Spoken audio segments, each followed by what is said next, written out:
আসসালামু আলাইকুম ভিউয়ার্স এবং সম্মানিত মা বাবার, আপনারা সবাই আশা করি ভালো আছেন এবং ভালো দলে আছেন। আমি আল্লাহর রহমতে ভালো আছি।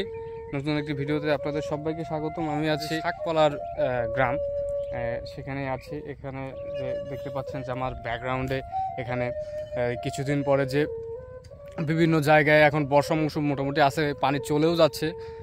আর পিছনে দেখতে পাচ্ছি যে একজন মুরব্বীকে জিজ্ঞাসা করলাম যে আপনি কি করতেছেন। উনি বললো যে পেঁয়াজের যে চারা আছে সেটা আর কি এখানে রোপণ করা হবে।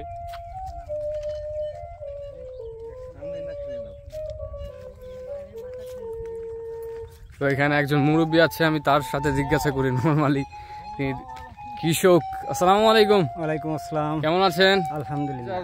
কি করতেছেন একটু যদি বলতেন ভালোভাবে সবাইকে। দানা চাষ করতেছি এখানে। এই রোদ, তারপরে এখনো সমান করা লাগবে, দানা সিরিন লাগবে, সাই সিরিন লাগবে, অনেক কাজ ভাই। এই আপনারা যে চাষ করতেছেন, আর চাষের কি অবস্থা এখন দেশের? সার ফাঁসের অবস্থাই তো ভাই কঠিন, সার ফাঁস তো পাওয়া যাচ্ছে না। মানে রোপণ করার থেকে আর কি সব খাজনা থেকে বাজনা বেশি হয়, বেশি হওয়া যাচ্ছে, সার ফাঁস পাওয়া যায় না। মানে বস্তা বস্তা বিক্রি তুলে মানে উটকু আনি এখন দিলা হয়তো লাগান ই করা লাগে। কতদিন পরে এটার ফলন হবে? এটা মনে করেন যে 40-50 দিন পরে লাগাই। আর পাওয়াই যায় না বুঝছেন, মানে বিক্রি হয়ে আনিয়ে সার জমি সার দেওয়া হচ্ছে বুঝছেন, সার পাওয়াই যাচ্ছে না বুঝছেন। অবিশ্বাস্য, আমার জীবনে এই প্রথম দেখলাম। আমাদের পৃথিবীর বুকে বাংলাদেশে আর কোথাও আছে কিনা আমার সন্দেহ।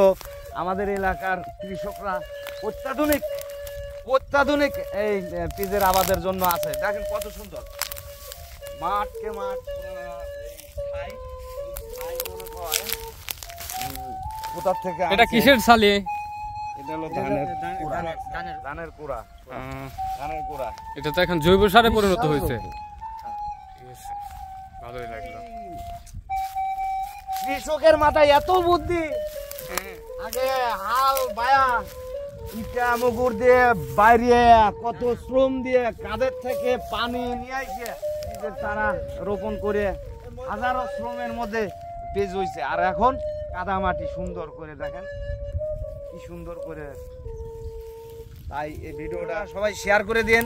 বাংলাদেশের প্রতিটা কৃষক যেন এই আবাদ করতে পারে, মাটির উপর রোপণ করতে পারে পিজের চারা সহজে পিজের চারা রোপণ করে যেন সোনার কৃষক ওরা ঘরে ভালো ফসল তুলতে পারে স্বল্প খরচে।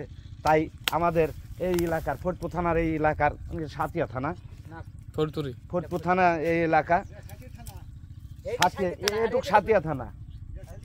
হ্যাঁ, তাই কৃষকের এত সুন্দর উদ্যোগকে ধন্যবাদ জানাই, সিলেট জানাই। আসসালামু আলাইকুম। কাদার মধ্যে তো নামা সম্ভব হচ্ছে না, যাই হোক যেটুকু মোটামুটি আর কি অবাক করার মতো বিষয়। এই পাশে আমি আছি আমাদের ফরিদপুর থানায়, আর আমার যে এই পাশে আছে চলে আসলাম কয় সেকেন্ড লাগলো, এটা সাতিয়া থানা। ধন্যবাদ।